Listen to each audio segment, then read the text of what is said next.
welcome to Papa Bear's Peppers, and I'm Harold. Today's episode, I'm going to show you a way that you can use a simple starting solution using vermiculite and a good seed starting soil of your choice. Very simple. Remember, go down there, hit that subscription button, hit that like button if you like what you see, so I know that we're on the right path. And I wanted to show you guys a method that I tried this year. It worked really good. It's very inexpensive. You could get these at any store and buy these things and start your seedlings and then start pulling them out of your soil once you get them started. That way they can get going. You give them a head start, go from there. All right, well, let's get started on this and I'll show you how I did it. All right, for this one we're gonna do something a little bit different, and we're gonna use the fine vermiculite 1 cup. And what I'm gonna do here is, this is a standard little tray that you can buy in the stores. They're not very expensive at all, and I'm just showing you another method. So what I'm going to do is I'm going to take this cup of vermiculite and I'm just going to pour it into there and level it, just like that. It's that easy. Now, what I have here is a filtered rainwater. What I'm going to do is just pour this on top. I want to wet this vermiculite down, let it absorb the water, and you can see I've got some stuff in there and I don't want that into my water. So what I'm doing is I'm pouring it over a coffee filter and into the cup and letting it filter through. This will pull out any kind of impurities that I don't want to get into my indoor environment. I have some more filtered rainwater here. Now this water's been soaking and taking into the vermiculite the moisture. So now, and I want to filter out the excess water some, and I want to get out a lot of that moisture that was into there. When it starts dripping, you've gotten to the point where you need to be. For some trace minerals for my vermiculite bed, I'm going to use my Zeus Juice from Nectar for the Gods, because this has humic acid and kelp extract with some trace minerals. The humic acid is going to help with breaking down the seed hulls that are on it, and the kelp extract, and I'm just putting a couple drops in here. I'm not going to get crazy. These are seedlings. They don't need a lot. I would say the total on this could be maybe 1/8 of a teaspoon or so, and I'm just going to stir that right in, and this is where my root bed is going to be. So once I get that into there, I'm just going to level this out. So as you can see here, I have my bed of medium, just like that, and I've just leveled it out. Now I have my seed bed. I'm going to be using Matthew Arthur's Wartrix Black to Red. Now here's what I pulled my seeds from. Now this one's cut in half, but these are not the hottest pepper in the world, but they are super sweet. Very good pepper, and I want to start making hot sauces out of these. It's one of those ones that I found that I really enjoyed the flavor of, and I want to keep growing it. So I've pulled seeds from 2 of these pods. Alright, so we're on to our next phase now, and what I've got here is I've got my vermiculite and it's moistened, and I've had it covered. And I'm just going to be sprinkling them over here, just like this. And I'm just randomly putting them in here. There's no real order other than to spread them out a little bit. Now if you don't have a lot of seeds to do this with, you could be a lot more selective on where you put your seeds, but I'm not that selective, and what I'll do is I'll end up separating these once I have germination. So I'm just increasing my chances of germination right now. Now I'm going to take my soil. Now this has worm castings in it, and I'm going to just cover up a light layer of soil over the top of this vermiculite. That gives it the nutrients with this Nectar number 4 soil. It gives it the initial nutrients that it needs for the seedlings to grow.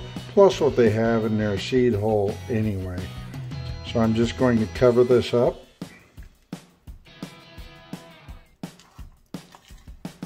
Use whatever soil you feel like, but I would recommend that you have some high quality worm castings mixed in there too, because that's going to give them nutrients once the inside of their seed hole wears out. And I just put in there, and I'd say it's probably maybe a 3/8 of an inch of soil on top of that vermiculite where those seeds are. Very lightly pack this down. It's nothing hard here, but I want to be able to get that contact with the seeds. It's a very light packing, and then I'm just going to put this lid on. I'm going to go out and put it on the heat mat out in the grow shed and get these things started. So that's all there is. All right, so now we're out here in the grow shed, and this is what I was talking about, how I had done the same thing with some Primo seeds, and you can see them popping up everywhere. These are just random. And what I'll do is, you can see one right there. See them all over the place, really. They're really starting to pop out here recently. Yeah, they're just starting to pop up everywhere. And, you know, there's one over here, right over here. Get these starts going, and then I can just pluck them out and plant them like I've gotten here. Now, I've pulled these out of my arrow garden here, and I've got a whole bunch of starts here. They're starting to pop up over here on this one. Whole bunch over here on this one. Still waiting for these to pop up. I started them late. But yeah, so I start them in different ways. Now, this is a very organic way to do it, and I'm just leaving this covered for now, just so I get them a good start. Got a lot of moisture. And this is the one that we just did, the Wartrix Black to Red. And I put a label in there so I know what I'm dealing with, and that's just all I do is lightly cover it. I don't push it down, I just set it on, and we'll see what happens. Obviously, it's a method that works because we have all these popping up, and we're going to go ahead and start our Wartrix the same way. Okay, for this one, we're going to do something very special. Now, normally I'll just use the straight water.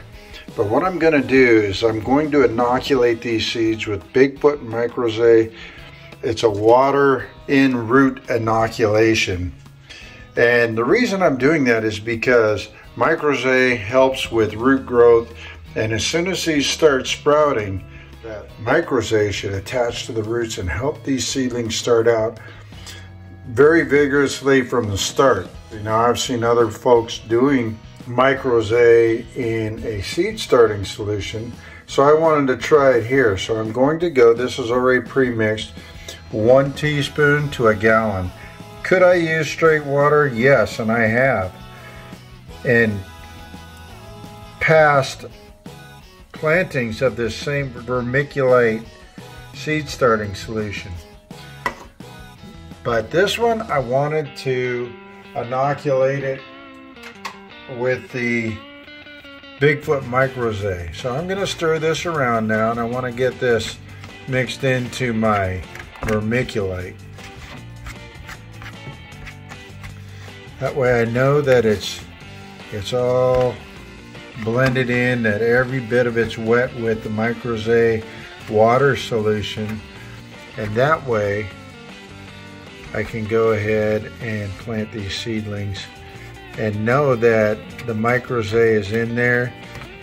That fungi, that Microzay fungi is in there, and it's going to inoculate my seeds right from the start and start them with a strong root system.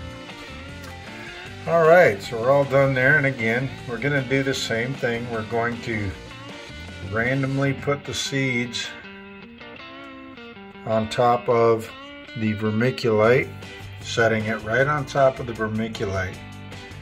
Now, vermiculite is very good at holding moisture and things of that nature, so that just is like a double-edged sword, using the Microzay and the vermiculite as a base. This is my go-to for starting seeds. this type of vermiculite with soil on top. It just works so well.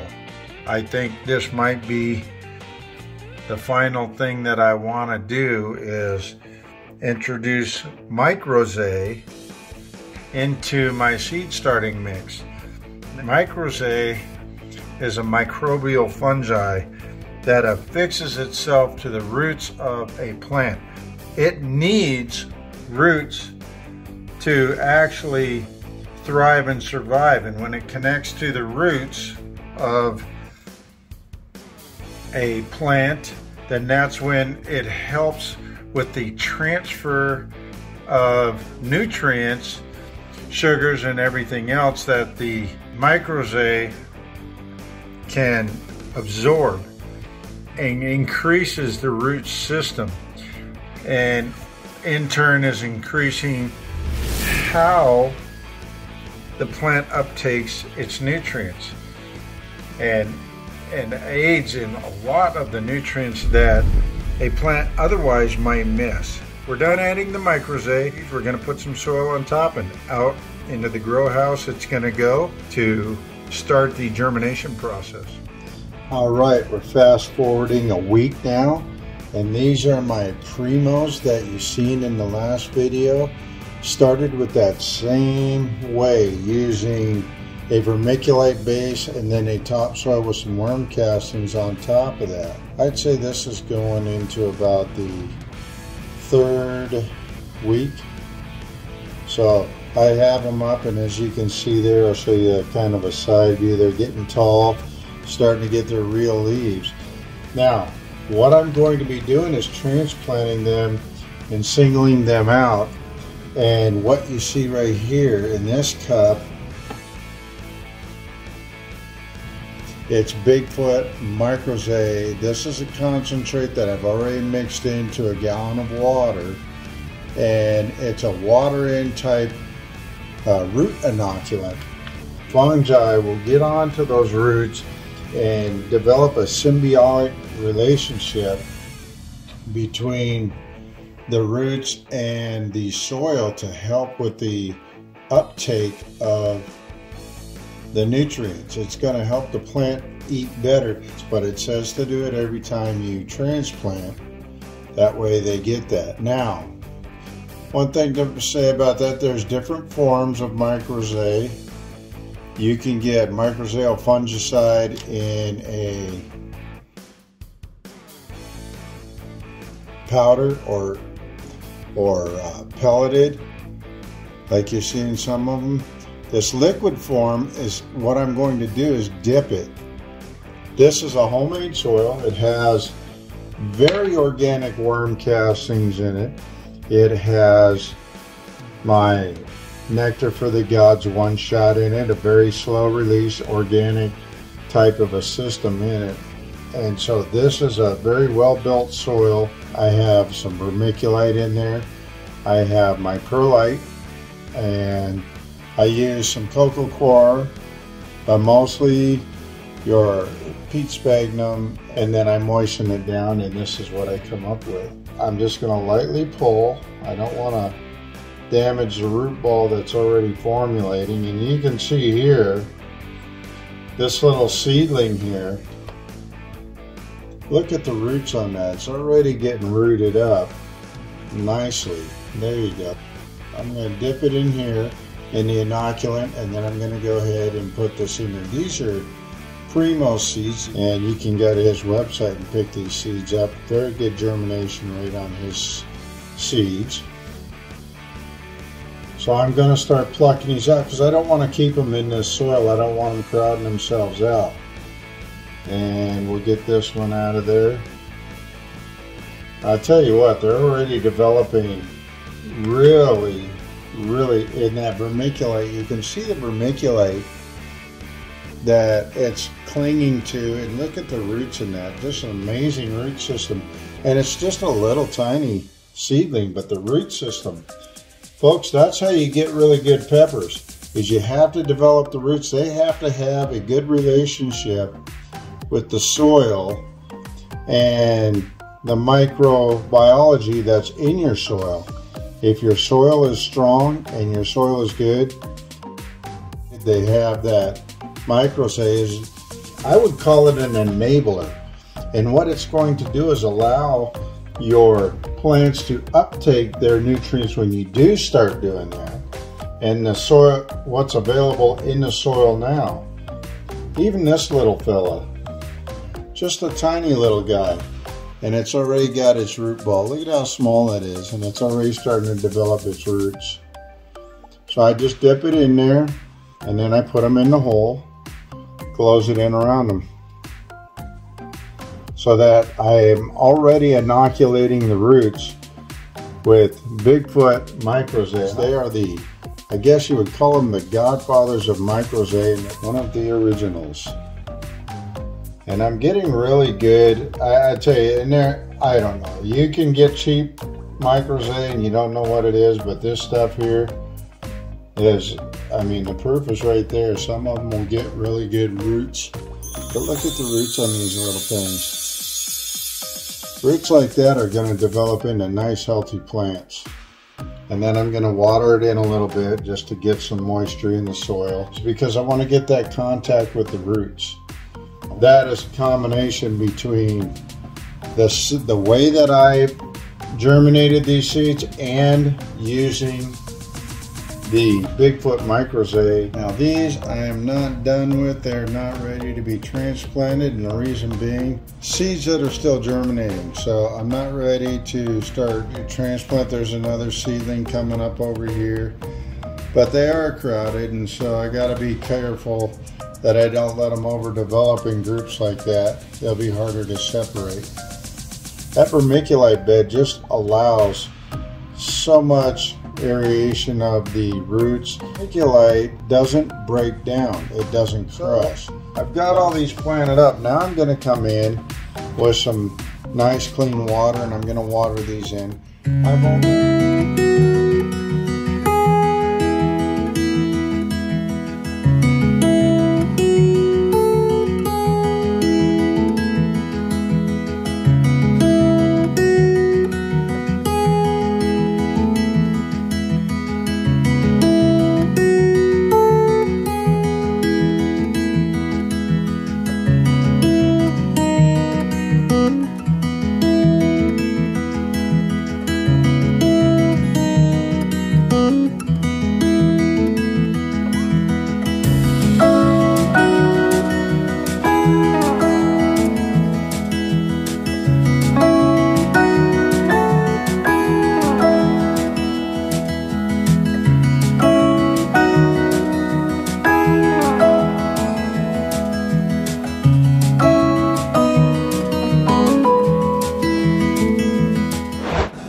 Well, I hope you found that informative and something that you can use here in the near future for your seed starting for your peppers.